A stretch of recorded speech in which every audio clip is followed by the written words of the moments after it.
Assalamualaikum warahmatullahi wabarakatuh. Para siswa semuanya yang kami cintai, marilah kita sebelum mulai pelajaran, mari kita ambil sikap sempurna untuk berdoa. Berdoa mulai.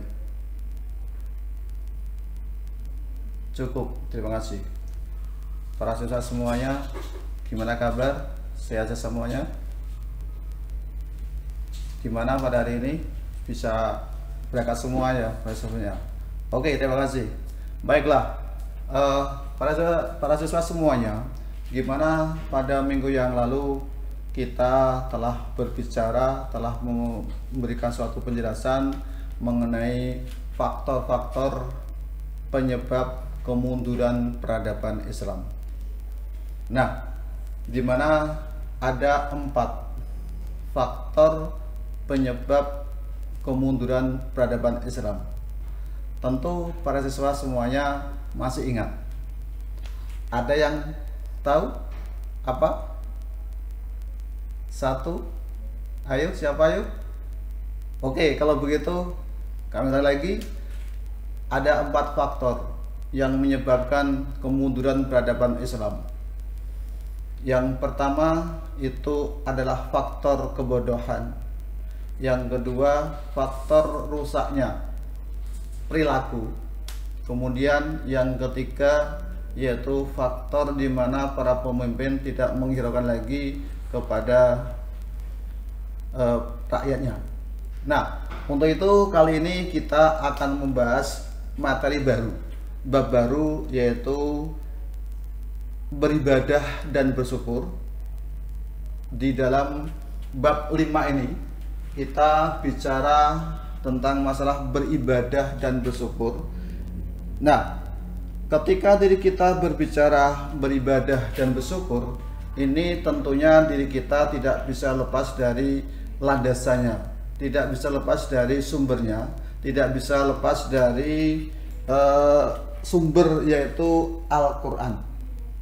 Nah, di dalam materi ini yang kita bicarakan itu adalah terdapat di dalam surat Luqman ayat 13 dan 14. Nah, oleh karena itu para siswa semuanya silahkan untuk membuka HP. Ya, membuka HP, dan saya yakin kalian sudah mempersiapkan diri. Di situ HP pasti ada Al-Qur'annya. Nah, untuk itu mari kita sama-sama kita buka surat Luqman ayat surat Luqman surat ke-31 ayat 13 dan 14. Sebelumnya kita awali dulu dengan membaca ta'awudz.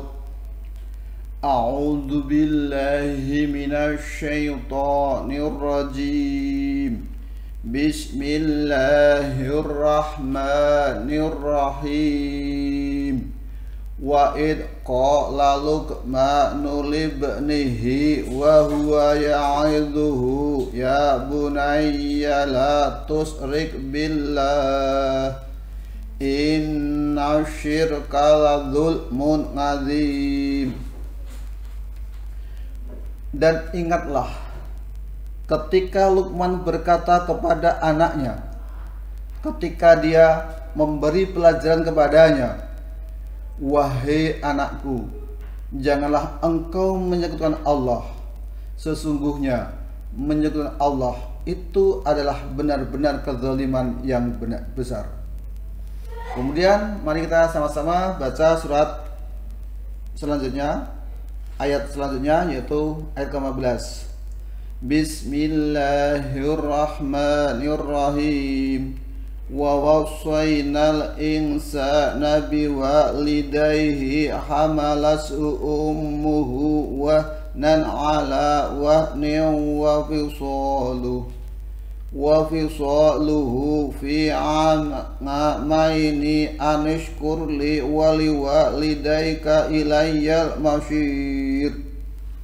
Dan kami perintahkan kepada manusia agar berbuat baik kepada kedua orang tuanya. Ibunya telah mengandungnya dalam keadaan lemah, yang bertambah-tambah dan menyapihnya dalam usia 2 tahun. Bersyukurlah kepadaku dan kepada kedua orang tuamu, hanya kepada Allah kembali. Nah, para siswa semuanya yang kami cintai, di dalam surat Luqman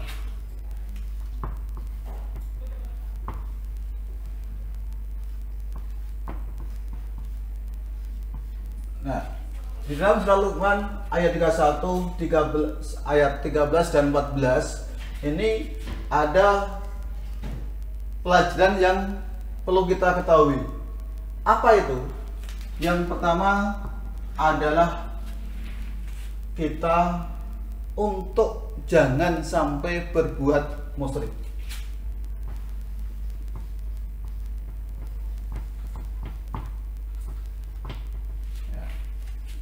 Yang kedua yaitu adalah berbuat baik. Berbuat baik pada orang tua.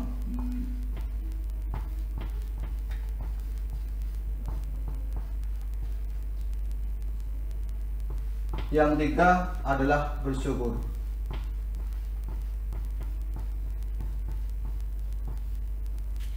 Nah, para saudara semuanya yang kami cintai, yang pertama di dalam surat Luqman ayat 13 sampai 14 ini kita mendapat satu pelajaran bahwa diri kita itu jangan sampai berbuat musyrik. Ya. Mengapa kita tahu bahwa perbuatan musyrik itu adalah salah satu bentuk kezaliman yang besar terhadap Allah, dan musyrik itu adalah perbuatan yang termasuk salah satu dosa besar. Nah, oleh karena itu marilah kita sama-sama untuk bagaimana diri kita mempunyai suatu keyakinan kepada Sang Pencipta, kepada Allah. Oleh karena itu, marilah kita sama-sama ketika diri kita itu meminta sesuatu, minta apa saja, mintalah kepada Allah Subhanahu wa Ta'ala. Mengapa? Kita tahu bahwa Allah itu maha sempurna, Allah itu maha kuasa, Allah itu akan menerima apa-apa yang diminta oleh hambanya. Kemudian yang kedua apa? Yaitu agar diri kita senantiasa berbuat baik kepada kedua orang tua. Nah, mari kita telusuri bahwa orang tua itu mempunyai peranan yang sangat penting terhadap perkembangan diri kita, terhadap pertumbuhan diri kita di dalam menggapai suatu cita-cita. Itu adalah betapa pentingnya orang tua.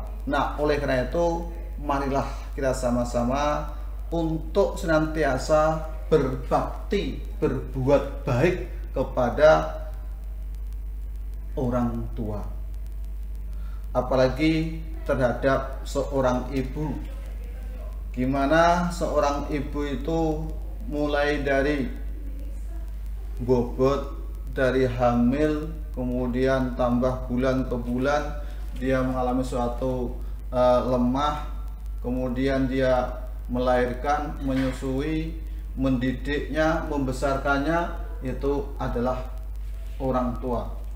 Bahkan sampai-sampai orang tua itu ketika kalian mau sekolah sudah mempersiapkan diri apa yang perlu dibawa atau bekal apa yang perlu dibawa. Nah, untuk itu marilah sama-sama untuk senantiasa berbuat baik kepada orang tua. Nah, yang ketiga apa? Yang ketiga yaitu adalah bersyukur. Yang ketiga adalah bersyukur. Apa bersyukur itu? Bersyukur itu adalah ketika diri kita itu menerima sesuatu, maka kita harus berterima kasih. Seperti ketika diri kita diberi oleh saudara kita, orang tua kita, atau tetangga kita, diberikan suatu, katakanlah oleh-oleh atau apa, lalu kita ucapkan terima kasih. Nah, begitu juga ketika diri kita itu diberikan nikmat oleh Allah Subhanahu wa taala, maka marilah sama-sama untuk kita bersyukur. Apalagi kita tahu bahwa bersyukur itu nanti Allah akan menambah nikmatnya. Para siswa semuanya, inilah 3 hal yang perlu kita ketahui. Nah, oleh karena itu nanti para siswa semuanya kalau belum begitu paham, nanti bisa Jepri bisa tanya lewat grup di WA. Apalagi kita sudah punya grup khusus untuk pelajaran materi agama. Para siswa semuanya yang kami cintai, bahwa kalau kita ambil suatu kesimpulan, paling tidak ada 3 hal yang perlu kita ketahui. Yang pertama apa? Yang pertama bahwa diri kita itu satu untuk beribadah. Ya.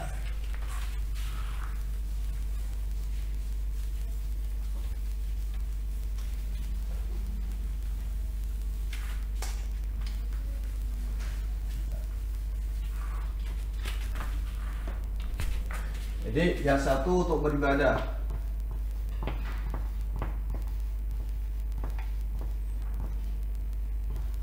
Yang kedua adalah ihsan.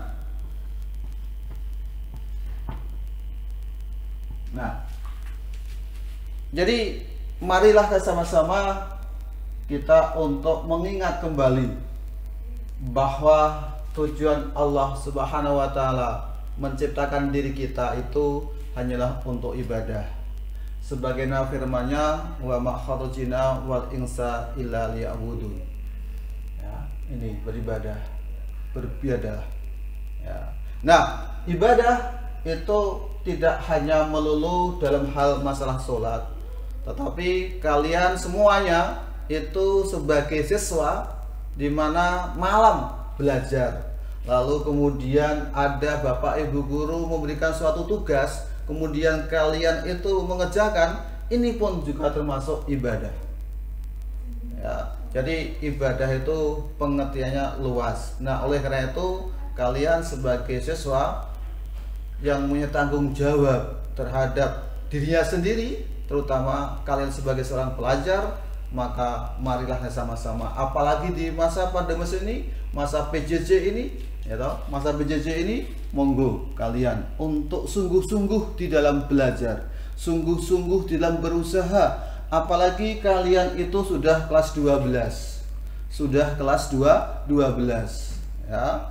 Mari kita sama-sama untuk bagaimana diri kita itu di dalam menggapai cita-cita. Salah satu kuncinya adalah beribadah yang rajin. Maka marilah sama-sama untuk mewajibkan diri, selain sholat 5 kali, selain mengaji, mari kita sama-sama mewajibkan diri untuk menambah apa? Menambah sholatnya itu bisa menjadi 6 kali, 7 kali. Artinya apa? Artinya kita selain melaksanakan sholat yang wajib, maka diri kita untuk mengerjakan hal yang sunnah. Apalagi ketika kita malam hari untuk melaksanakan sholat tahajud, nah disitulah kalian nanti terus kemudian berdoa kepada Allah, ya toh, berdoa. Apalagi minggu depan kalian sudah mulai ulangan, sudah mulai ujian, lalu bulan April sudah mulai ujian, bulan berikutnya kalian sudah untuk mencari tempat kuliah yang baru. Maka dari itu kalian harus betul-betul untuk beribadah, dan tapi beribadah ini adalah secara luas, tidak hanya melaksanakan sholat, belajar, doa, usaha, itu termasuk ibadah. Nah, kemudian yang kedua apa? Yang kedua, kemudian kita kaitkan dalam surat Al-Baqarah ayat 82. Di situ adalah kita untuk ihsan. Ya, untuk apa? Ihsan. Ihsan itu apa? Ihsan itu adalah berbuat baik. Ya toh. Kita berbuat ma'ruf. dan diri kita senantiasa atau apa? Mencegah perbuatan yang mengandung unsur dosa. Ini adalah ihsan. Jadi kita disuruh untuk berbuat baik. Nah, berbuat baik oleh siapa? Berbuat baik di sini sangat luas sekali. Ya, berbuat baik. Ya. Jadi ihsan adalah berbuat baik.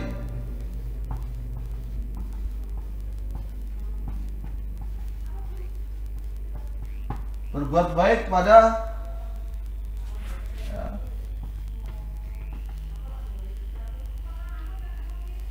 satu, pada Allah.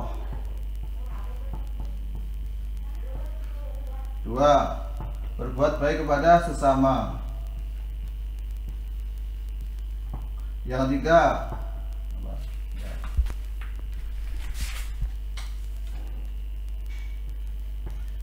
kepada Allah bersama kepada makhluk hewan.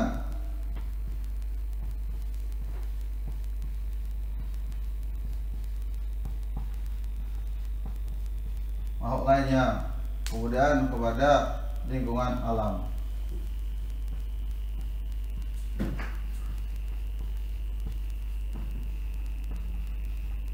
Nah, para siswa semuanya, inilah ada 4 hal ketika diri kita itu berbuat baik, ya toh?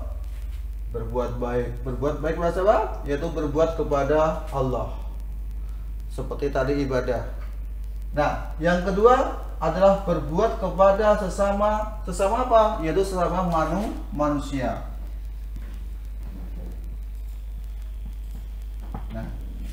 Nah, berbuat baik kepada sesama manusia ini pun dibagi beberapa. Apa? Artinya gini, kita disuruh berbuat baik kepada sesama manusia yang lebih tua. Bagaimana caranya? Lalu yang kedua yaitu berbuat baik kepada manusia sebaya. Lalu yang kepada adik atau usia yang di bawah kita. Bahkan juga kita berbuat baik kepada manusia yaitu dengan bagaimana terhadap lawan jenis kita. Apalagi kita menyadari bahwa diri kita itu adalah sebagai makhluk sosial, yang mana diri kita itu tidak bisa sama sekali hidup sendirian. Walaupun katalah diri kita itu kaya, tetapi diri kita tidak bisa hidup tanpa manusia. Dan manusia ini tidak terbatas. Berbuat baik kepada manusia itu tidak terbatas. Maksudnya apa? Maksudnya kita tahu bahwa yang namanya manusia itu kan Allah menciptanya berbangsa-bangsa, bersuku-suku. Lalu ada yang agama Islam, ada agama Nasrani, ada agama Hindu, Buddha. Jadi kita itu tidak terbatas hanya seagama saja. Namun diri kita dituntut untuk berbuat baik kepada seluruh manusia tanpa kecuali. Nah, oleh karena itu marilah sama-sama untuk senantiasa berusaha menjadi orang yang berbaik, orang yang baik, orang yang senantiasa berbuat baik, orang yang senantiasa bermanfaat kepada sesama manusia. Ini baik kepada keluarga kita, terlebih-lebih dari keluarga kita, terhadap tetangga kita, teman kita, sahabat kita, saudara kita. Marilah kita berusaha untuk berbuat baik. Kemudian yang ketiga yaitu adalah diri kita untuk berbuat baik kepada makhluk lainnya, ya, kepada makhluk lainnya. Contohnya apa? Terhadap hewan.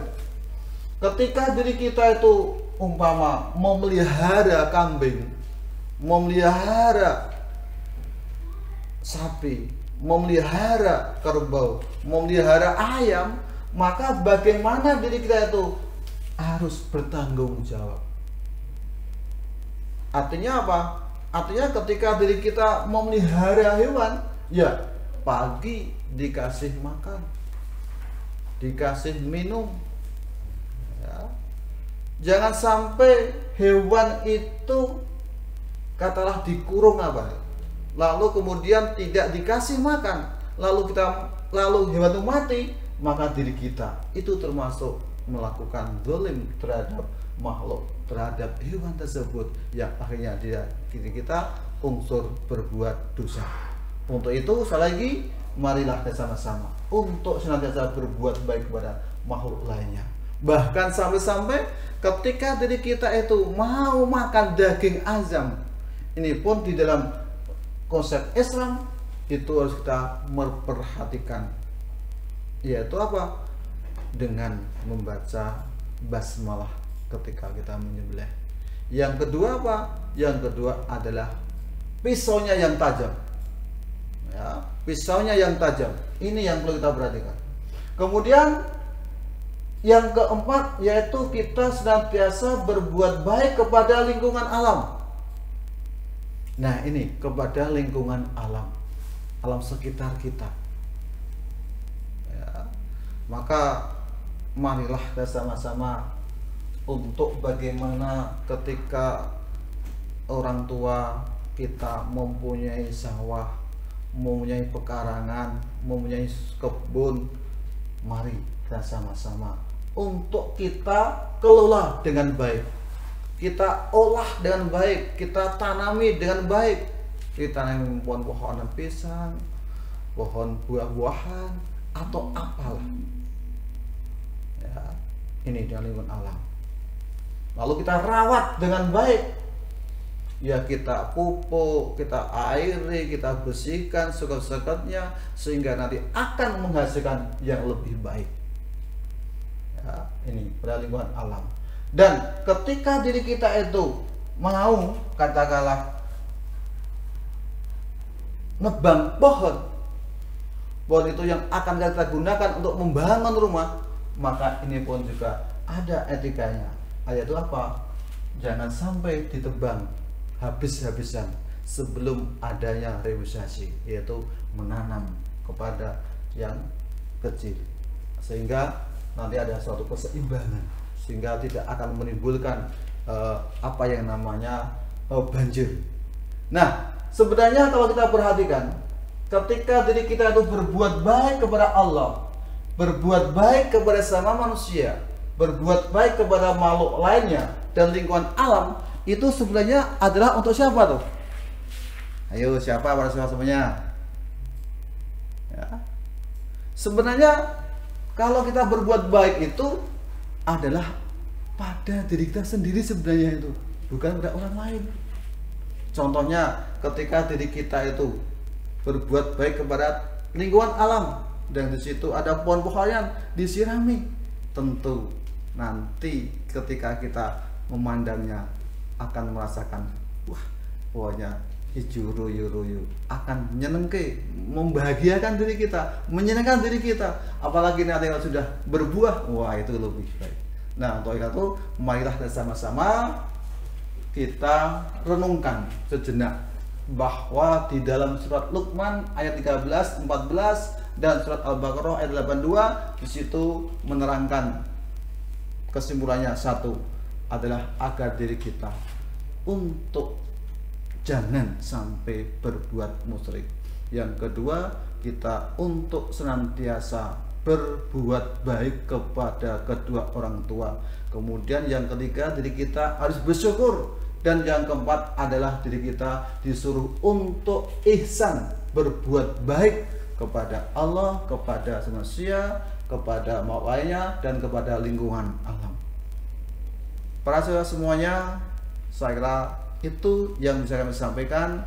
Dan sekali lagi, nanti kalau kalian belum begitu paham, silakan untuk menghubungi Boleh Jepri, boleh di grup.